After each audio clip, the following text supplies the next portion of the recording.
Bitcoin ಹಗರಣದ ಕೇಸ್ನಲ್ಲಿ ಇಡಿಯಿಂದ ಶೋಧ ಕಾರ್ಯ ಮುಂದುವರೆದಿದೆ. ಶಾಸಕ ಹ್ಯಾರಿಸ್ ಮೊಹಮ್ಮದ್ ನಲ್ಪಾಡ್ ಮನೆಯಲ್ಲಿ ಶೋಧ ಮಾಡುತ್ತಿದ್ದಾರೆ ಅಧಿಕಾರಿಗಳು.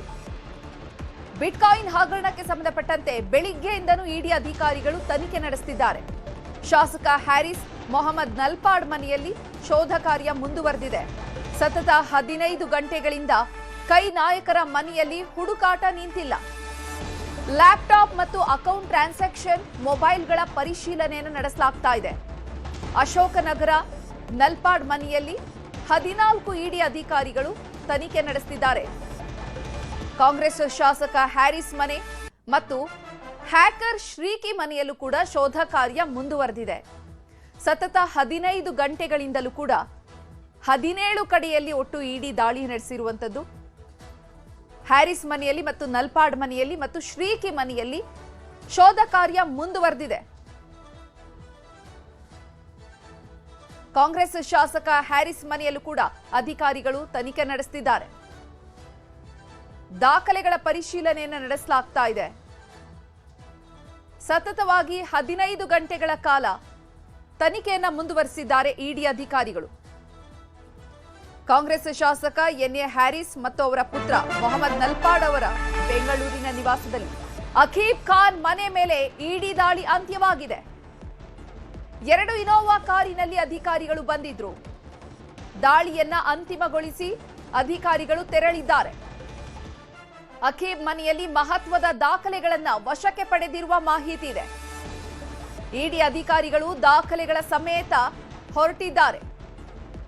ಅಕೀಬ್ ಖಾನ್ ನಿವಾಸ ಜಯನಗರದಲ್ಲಿ ಇರುವಂತಹ ನಿವಾಸ ಇದು. ಇಲ್ಲಿ 2 ಇನೋವಾ ಕಾರ್ನಲ್ಲಿ ಅಧಿಕಾರಿಗಳು ಪರಿಶೀಲನೆ ನಡೆಸ್ತಾ ಇದ್ರು. ಈಗ ಅಂತ್ಯಗೊಳಿಸಿ ದಾಖಲೆಗಳ ಸಮೇತ ಹೊರಟಿದ್ದಾರೆ. ಅಕೀಬ್ ಖಾನ್ ಮಾಜಿ ಕೇಂದ್ರ ಸಚಿವ ರೆಹಮಾನ್ ಖಾನ್ ಅವರ ಮೊಮ್ಮಗ. ಈತನ ಮೇಲೂ ಕೂಡ ಬಿಟ್ಕಾಯಿನ್ ಹಗರಣಕ್ಕೆ ಸಂಬಂಧಪಟ್ಟಂತೆ ಇಡಿ ಅಧಿಕಾರಿಗಳು ಬೆಳಿಗ್ಗೆಯಿಂದನೂ ಕೂಡ ತನಿಖೆಯನ್ನು ನಡೆಸಿದ್ರು. ಅದಕ್ಕೆ ಸಂಬಂಧಪಟ್ಟಂತಹ ದಾಖಲೆಗಳನ್ನ ವಶಕ್ಕೆ ಪಡಿಸಿಕೊಂಡು ಈಗ ಅಲ್ಲಿಂದ ಹೊರಟಿದ್ದಾರೆ. ಒಟ್ಟು ಬೆಂಗಳೂರಿನಲ್ಲಿ 17 ಕಡೆಯಲ್ಲಿ ದಾಳಿಯನ್ನು ನಡೆಸಿರುವಂತದ್ದು. ಸದ್ಯಕ್ಕೆ ಅಕೀಬ್ ಖಾನ್ ಮನೆಯಲ್ಲಿ ಮಾತ್ರ ದಾಳಿ ಅಂತ್ಯ ಆಗಿರುವಂತಹ ಮಾಹಿತಿ ಇರುವಂತದ್ದು. ಇನ್ನ ಉಳಿದಂತೆ 16 ಕಡೆಯಲ್ಲೂ ಕೂಡ ಇಡಿ ಅಧಿಕಾರಿಗಳು ತನಿಖೆಯನ್ನು ಮುಂದುವರೆಸಿದ್ದಾರೆ. ಇನ್ನು ಈ ಬಗ್ಗೆ ಹೆಚ್ಚಿನ ಮಾಹಿತಿಯನ್ನು ನೀಡ್ತಾರೆ ನಮ್ಮ ಪ್ರತಿನಿಧಿ ಗಂಗಾಧರ್. ನೇರ ಸಂಪರ್ಕದಲ್ಲಿ ಜಾಯ್ನ್ ಆಗಿದ್ದಾರೆ. ಗಂಗಾಧರ್, ಸತತವಾಗಿ 15 ಗಂಟೆಗಳಿಂದ ಇಡಿ ಅಧಿಕಾರಿಗಳು ತನಿಖೆಯನ್ನು ನಡೆಸುತ್ತಿದ್ದಾರೆ. ಏನೆಲ್ಲ ದಾಖಲೆಗಳನ್ನು ವಶಪಡಿಸಿಕೊಂಡಿದ್ದಾರೆ, ಏನೆಲ್ಲ ಅಪ್ಡೇಟ್ಸ್ ಸಿಗ್ತಾ ಇದೆ?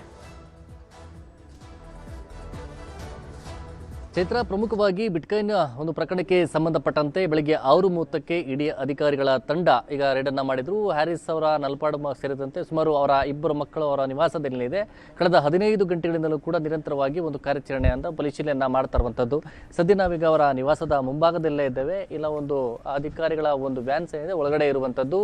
ಅಂದ್ರೆ ಈ ಬಿಟ್ಕಾಯಿನ್ ಕೇಸ್ಗೆ ಸಂಬಂಧಪಟ್ಟಂತೆ ಇವರು ಶ್ರೀಕಿ ಜೊತೆ ಇರುವಂತಹ ಒಡನಾಟದ ಆಗಿರ್ಬೋದು, ಜೊತೆಗೆ ಕೆಲ ವೆಬ್ಸೈಟ್ಗಳನ್ನು ಹ್ಯಾಕ್ ಮಾಡುವಂಥದ್ದು, ಗೇಮಿಂಗ್ ಆ್ಯಪ್ಗಳನ್ನು ಮತ್ತು ಸರ್ಕಾರಿಯ ಒಂದು ವೆಬ್ಸೈಟ್ಗಳನ್ನು ಹ್ಯಾಕ್ ಮಾಡಿ ಅದರಿಂದ ಕೆಲ ಹಣವನ್ನು ಅಕ್ರಮವಾಗಿ ವರ್ಗಾವಣೆ ಮಾಡಿರುವಂಥ ಗಂಭೀರವಾದಂಥ ಆರೋಪಗಳು ಇರುವಂಥದ್ದು. ಈ ನಿಟ್ಟಿನಲ್ಲಿ PMLA ಆಕ್ಟ್ ಅಡಿ ಒಂದು ಕೇಸ್ ಏನು ದಾಖಲಾಗಿತ್ತು. ಅದಕ್ಕೆ ಸಂಬಂಧಪಟ್ಟಂತೆ ಇಡಿ ಅಧಿಕಾರಿಗಳು ಇವತ್ತು ಏಕಾಏಕಿ ದಾಳಿ ಮಾಡುವಂಥದ್ದು. ಒಟ್ಟು ಬೆಂಗಳೂರಿನಲ್ಲಿ 17 ಕಡೆ ರೇಡ್ ಮಾಡಿದ್ರು. ಅದರಲ್ಲಿ ಒಂದು ನಲ್ಪಾಡ್ ಅವರ ತಮ್ಮ ಸಹೋದರ ಉಮರ್ ನಲ್ಪಾಡ್ ಆಗಿರ್ಬೋದು, ಜೊತೆಯಲ್ಲಿ ಕೇಂದ್ರದ ಮಾಜಿ ಸಚಿವ ಆಗಿರುವಂಥ ರೆಹಮಾನ್ ಅವರ ಮೊಮ್ಮಗ ಅಕೀಬ್ ಖಾನ್ ಏನಿದ್ದಾರೆ ಅವರ ಒಂದು ನಿವಾಸದ ಮೇಲೆ ರೇಡ್ ಆಗಿತ್ತು. ಜೊತೆಗೆ ಅವರ ಸಂಬಂಧಪಟ್ಟಂತ ಕಂಪನೀಸ್ ಆಗಿರಬಹುದು ಅಥವಾ ಅವರ ಕಚೇರಿಗಳು ಮತ್ತು ಅವರ ಸಂಬಂಧಪಟ್ಟಂತ ಬಿಸ್ನೆಸ್ ವ್ಯವಹಾರಿಕವಾದಂತಹ ವ್ಯಕ್ತಿಗಳ ಮೇಲೆ ರೇಡ್ ಮಾಡಲಾಗಿತ್ತು. ಈಗ ಜಯನಗರದ ಅವರ ಅಕೀಬ್ ಖಾನ್ ಅವರ ನಿವಾಸದಲ್ಲಿ ಅಂತ್ಯಗೊಳಿಸಲಾಗಿದೆ. ಆದರೆ ನಲ್ಪಾಡ್ ಅವರ ನಿವಾಸದಲ್ಲಿ ಇನ್ನೂ ಕೂಡ ಕಂಟಿನ್ಯೂ ಆಗಿರುವಂಥದ್ದು. ಕೆಲ ದಾಖಲೆಗಳನ್ನು ಪರಿಶೀಲನೆ ಕೂಡ ಮಾಡಲಾಗ್ತಾ ಇರುವಂಥದ್ದು. ಶ್ರೀಕಿ ಜೊತೆಗೆ ಅಂದು ವ್ಯವಹಾರಿಕವಾಗಿ ಇನ್ನೆಲ್ಲ ಒಂದು ಪ್ಲಾನ್ ಅನ್ನು ಮಾಡಿಕೊಂಡಿದ್ರು. ಮತ್ತೆ ಅಕ್ರಮವಾಗಿ ವ್ಯವಹಾರ ಮಾಡುವಂಥ ಹಣಕಾಸು ವಿಚಾರಕ್ಕೆ ಸಂಬಂಧಪಟ್ಟಂತೆ ಕೇವಲ ಒಂದು ಬಿಟ್ಕಾಯಿನ್ ಜೊತೆಗೆ ಕ್ರಿಪ್ಟೋ ಕರೆನ್ಸಿ ಮೂಲಕವಾಗಿ ಇವರು ಹಣವನ್ನ ತಮ್ಮ ಮೂಲಕವಾಗಿ ಅಕೌಂಟ್ಗಳಿಗೆ ವರ್ಗಾವಣೆ ಮಾಡಿರುವಂಥ ಸಂಬಂಧಪಟ್ಟಂತೆ ಕೆಲ ದಾಖಲೆಗಳು ಕೂಡ ಸಿಕ್ಕಿತ್ತು. ಆ 2023ರಲ್ಲಿ SIT ತಂಡ ರಚನೆ ಆದಂಥ ಸಂದರ್ಭದಲ್ಲಿ ಶ್ರೀಕಿಯನ್ನು ಬಂಧನ ಮಾಡಿದಂಥ ಸಂದರ್ಭದಲ್ಲಿ ಕೂಡ ಕೆಲವಷ್ಟು ಮಾಹಿತಿ ಬಂದಿತ್ತು. ಆದರೆ ಈ ಒಂದು ವಿಚಾರಕ್ಕೆ ಸಂಬಂಧಪಟ್ಟಂತೆ ಈಗ ಇಡಿ ಅಧಿಕಾರಿಗಳು ಬೆಳ್ಳಂಬೆಳಗ್ಗೆ ಇವರಿಗೆ ಶಾಕನ್ನು ಕೊಡಲಾಗಿದೆ. ಆದರೆ ಈಗಿರುವಂಥ ಮಾಹಿತಿ ನಲ್ಪಾಡ್ ಜೊತೆಗೆ ಕೇವಲ ಬಿಟ್ಕಾಯಿನ್ ಅಷ್ಟೇ ಅಲ್ಲದೆ ಅವರ ವೈವಾಹಿಕವಾಗಿ ವಿದೇಶದಲ್ಲಿ ಹೂಡಿಕೆ ಮಾಡಿರುವಂಥ ಕೆಲ ವಿಚಾರಕ್ಕೆ ಸಂಬಂಧಪಟ್ಟಂತೆ ಕೂಡ ಕೆಲ ದಾಖಲೆಗಳನ್ನು ಪರಿಶೀಲನೆ ಮಾಡಲಾಗ್ತಾ ಇರುವಂಥ ಬಗ್ಗೆ ಮಾಹಿತಿ ಸಿಗ್ತಾ ಇರುವಂಥದ್ದು. ಸದ್ಯ ಇನ್ನೂ ಕೂಡ ಇಡಿ ಅಧಿಕಾರಿಗಳ ಒಂದು ರೇಡ್ ಕಂಟಿನ್ಯೂ ಆಗಿದೆ. ಇವತ್ತು ಸುಮಾರು 14 ಮಂದಿಯ ಇಡಿ ಅಧಿಕಾರಿಗಳ ಅಧಿಕಾರಿಗಳಿದ್ದಾರೆ. ಇನ್ನೂ ಕೂಡ ದಾಖಲೆಗಳನ್ನು ಪರಿಶೀಲನೆ ಕೂಡ ಮಾಡ್ತಾ ಇರುವಂಥದ್ದು. ಒಟ್ಟಾರೆಯಾಗಿ ಕೇವಲ ಬಿಟ್ಕಾಯಿನ್ ಒಂದು ಸ್ವರೂಪದ್ದಾದರೆ ಅಂದರೆ ಆ ಒಂದು ವ್ಯವಹಾರಿಕವಾಗಿ ಕ್ರಿಪ್ಟೋ ಕರೆನ್ಸಿ ಮೂಲಕವಾಗಿ ಇವರು ಹಣವನ್ನು ಹೂಡಿಕೆ ಮಾಡಿಕೊಂಡು ಅದರ ಮೂಲಕವಾಗಿ ಇವರು ಬೇರೆ ಬೇರೆ ಅಕೌಂಟ್ಗಳಿಗೆ ಟ್ರಾನ್ಸಾಕ್ಷನ್ ಮಾಡಿರುವಂಥ ಸಂಬಂಧಪಟ್ಟಂತೆ ಶ್ರೀಕೆ ಜೊತೆಯಲ್ಲಿ ಇವರು ಒಡನಾಟವನ್ನು ಹೊಂದಿಕೊಂಡು ಆ ಶ್ರೀಕೆಯನ್ನು ಬಳಕೆ ಮಾಡಿಕೊಂಡು ಇವರು ಬೇರೆ ಬೇರೆ ರೀತಿಯಲ್ಲಿ ಹ್ಯಾಕ್ಗಳನ್ನು ಮಾಡಿಸಿ ಅದರಿಂದ ಹಣವನ್ನು ವರ್ಗಾವಣೆ ಮಾಡಿಕೊಳ್ತಾ ಇದ್ರು ಅನ್ನೋ ಒಂದು ಗಂಭೀರವಾದಂಥ ಆರೋಪ ಇರುವಂಥದ್ದು. ಆ ವಿಚಾರಕ್ಕೆ ಸಂಬಂಧಪಟ್ಟ ದಾಖಲೆಗಳನ್ನು ಪರ ಪರಿಶೀಲನೆ ಮಾಡಲಾಗ್ತಾ ಇದೆ. ಜೊತೆಯಲ್ಲಿ ಲಕ್ಷಾಂತರ ರೂಪಾಯಿ ಹಣ ಸರ್ಕಾರಿಯ ಒಂದು ವೆಬ್ಸೈಟ್ಗಳಾಗಿರ್ಬೋದು, ಜೊತೆಯಲ್ಲಿ ಗೇಮಿಂಗ್ ಆ್ಯಪ್ಗಳಾಗಿರ್ಬೋದು, ಅಂತಾರಾಷ್ಟ್ರೀಯ ಮಟ್ಟದ ವೆಬ್ಸೈಟ್ಗಳು ಗೇಮಿಂಗ್ ಆ್ಯಪ್ಗಳ ಒಂದು ಹ್ಯಾಕ್ ಮಾಡಿ ಅದರಿಂದ ಹಣವನ್ನು ವರ್ಗಾವಣೆ ಮಾಡಿಕೊಳ್ತಾ ಇದ್ರು ಅನ್ನೋ ಒಂದು ಆರೋಪ ಏನಿದೆ. ಅದರಲ್ಲಿ ಶ್ರೀಕೆಯ ಜೊತೆಯಲ್ಲಿ ನಲ್ಪಾಡ್ ಅಂಡ್ ಅವರ ಫ್ರೆಂಡ್ ಸರ್ಕಲ್ಲು ಅದರಲ್ಲಿ ಇನ್ವಾಲ್ವ್ಮೆಂಟ್ ಇದೆ ಅನ್ನೋ ಒಂದು ಆರೋಪ ಇರುವಂಥದ್ದು. ಸದ್ಯಕ್ಕೆ ಇನ್ನೂ ಕೂಡ ಇಡಿ ಅಧಿಕಾರಿಗಳ ರೇಡ್ ಕ್ಷೇತ್ರ ಕಂಟಿನ್ಯೂ ಆಗಿರುವಂಥದ್ದು. ಅದರ ಜೊತೆಯಲ್ಲಿ ಇತ್ತೀಚಿನ ದಿನಗಳಲ್ಲಿ ನಲ್ಪಾಡ್ ಫಾರಿನಲ್ಲಿ ಇನ್ವೆಸ್ಟ್ಮೆಂಟ್ ಮಾಡಿರುವಂಥ ಜೊತೆಯಲ್ಲಿ ಬೇರೆ ಬೇರೆ ಹಣ ಹೂಡಿಕೆ ಮಾಡಿರುವಂಥ ಕೆಲ ದಾಖಲೆಗಳನ್ನು ಕೂಡ ಪರಿಶೀಲನೆ ಮಾಡ್ತಾ ಇದ್ದಾರೆ ಅಂತ ಕೂಡ ಹೇಳಲಾಗ್ತಾ ಇದೆ. ಯಾಕಂದರೆ ಕೇವಲ ಬಿಟ್ಕಾಯಿನ್ ಒಂದು ವಿಚಾರಕ್ಕೆ ಅಷ್ಟೇ ಅಲ್ಲದೆ ಅದು ಯಾಕೆಂದರೆ ಬಿಟ್ಕಾಯಿನ್ ಸಂಬಂಧಪಟ್ಟಂತೆ ಇವರು ಯಾವುದೂ ಕೂಡ ಅದು ಡಾಕ್ಯುಮೆಂಟೇಷನಲ್ಲಿ ಇರೋದಿಲ್ಲ, ಎಲ್ಲವೂ ಕೂಡ ಆನ್ಲೈನಲ್ಲಿ ಇರುವಂಥದ್ದು. ಮತ್ತು ಬೇರೆ ಬೇರೆ ರೀತಿಯಲ್ಲಿ ಹ್ಯಾಕಿಂಗ್ ಮಾಡಿದ್ರೆ ಯಾವುದೂ ಕೂಡ ಅದರ ಸಾಕ್ಷ್ಯಾಧಾರಗಳನ್ನು ಉಳಿಸುವಂಥ ಸಾಧ್ಯತೆ ಕಡಿಮೆ, ಅದರ ಶಿಕೆ ಕೂಡ ಹೌದು. ಆದರೆ ಅದನ್ನು ಮುಂದುವರೆದ ಭಾಗವಾಗಿ ಇವರ ಹಣಕಾಸು ವಹಿವಾಟು ಹೇಗೆಲ್ಲ ಅಂದಿನ ಸಂದರ್ಭದಲ್ಲಿ ಅಮೌಂಟ್ ಟ್ರಾನ್ಸಾಕ್ಷನ್ ಯಾವೆಲ್ಲ ರೀತಿಯಾಗಿತ್ತು, ಕ್ರಿಪ್ಟೋ ಕರೆನ್ಸಿನೆಲ್ಲ ಬಳಕೆ ಮಾಡಿದ್ರು ಖುದ್ದಾಗಿ ವಿಚಾರಣೆ ಮಾಡಿ ಅದರಿಂದ ಅದೇ ಅಲ್ಲದೆ ಇತ್ತೀಚಿನ ದಿನಗಳಲ್ಲಿ ವ್ಯವಹಾರಿಕವಾಗಿ ಏನೆಲ್ಲ ಇನ್ವೆಸ್ಟ್ಮೆಂಟ್ ಮಾಡಿದ್ರು, ಫಾರಿನ್ ಇನ್ವೆಸ್ಟ್ಮೆಂಟ್ ಆಗಿರ್ಬೋದು, ಹೂಡಿಕೆಗಳ ವಿಚಾರದಲ್ಲಿ ಕೂಡ ಕೆಲ ದಾಖಲೆಗಳನ್ನು ಪರಿಶೀಲನೆ ಮಾಡ್ತಾ ಇರುವಂಥ ಬಗ್ಗೆ ಮಾಹಿತಿ ಸಿಗ್ತಾ ಇರುವಂಥದ್ದು. ಚೈತ್ರ, ಗಂಗಾಧರನ್ನು ಇನ್ನು ಇಡಿ ಅಧಿಕಾರಿಗಳು ರಾತ್ರಿ ಪೂರ್ತಿ ದಾಳಿಯನ್ನ ನಡೆಸಿ ತನಿಖೆಗಳನ್ನ ನಡೆಸುವಂತಹ ಸಾಧ್ಯತೆ ಇದೆಯಾ? ಅಲ್ಲೇ ವಾಸ್ತವ್ಯ ಹೂಡುವಂತಹ ಸಾಧ್ಯತೆ ಇದೆಯಾ ಅಥವಾ ಹೇಗೆ? ಈಗ ಸದ್ಯಕ್ಕೆ ಚೈತ್ರ ಇನ್ನೂ ಕೂಡ ರೈಡ್ ಕಂಟಿನ್ಯೂ ಆಗಿದೆ. ನಾವು ನೋಡ್ಬೋದು ಇಲ್ಲಿ ಇನ್ನೂ ಕೂಡ ಗೇಟ್ ಕ್ಲೋಸ್ ಮಾಡಿದೆ, ವೆಹಿಕಲ್ಸ್ ಕೂಡ ಒಳಗಡೆ ಇರುವಂಥದ್ದು. ಇನ್ನೂ ಕೂಡ ರೈಡ್ ಅಂದರೆ ಕಂಟಿನ್ಯೂ ಆಗಿರುವಂಥದ್ದು. ನಿರ್ದಿಷ್ಟವಾಗಿ ಇವತ್ತು ಈಗಲೇ ಮುಗಿಯುತ್ತೆ ಅಂತ ಹೇಳೋದಕ್ಕಾಗೋದಿಲ್ಲ. ಯಾಕಂದರೆ ಈಗ ಒಂದೇ ಮನೆಯಲ್ಲಿ ಅಂದರೆ ಅದು 17 ಸ್ಥಳಗಳಲ್ಲಿ ಒಂದು ಸ್ಥಳದಲ್ಲಿ ಮಾತ್ರ ರೈಡ್ ಕಂಟಿನ್ಯೂ ಅಂದರೆ ಅದು ಕ್ಲೋಸ್ ಆಗಿರುವಂಥದ್ದು.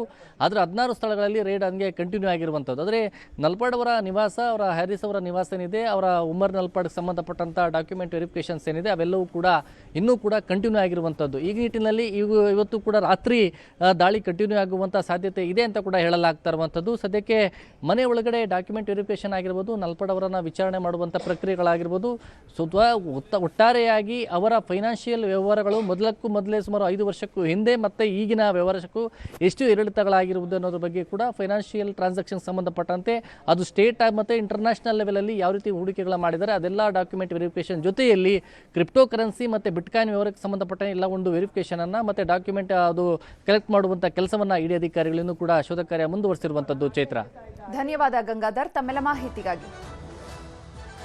ಬಿಟ್ಕಾಯಿನ್ ಅನ್ನೋ ಮಾಯಾಜಾಲದಲ್ಲಿ ಯಾರ್ಯಾರಿದ್ದಾರೆ ಅಂತ ಇಡಿ ತನಿಖೆಯನ್ನ ನಡೆಸ್ತಾ ಇದೆ. ಈ ರೇಡ್ ಕಾಂಗ್ರೆಸ್ ಬಿಜೆಪಿಯವರ ಮಧ್ಯೆ ರಾಜಕೀಯ ವಾಕ್ಸಮರಕ್ಕೂ ನಾಂದಿ ಹಾಡಿದೆ.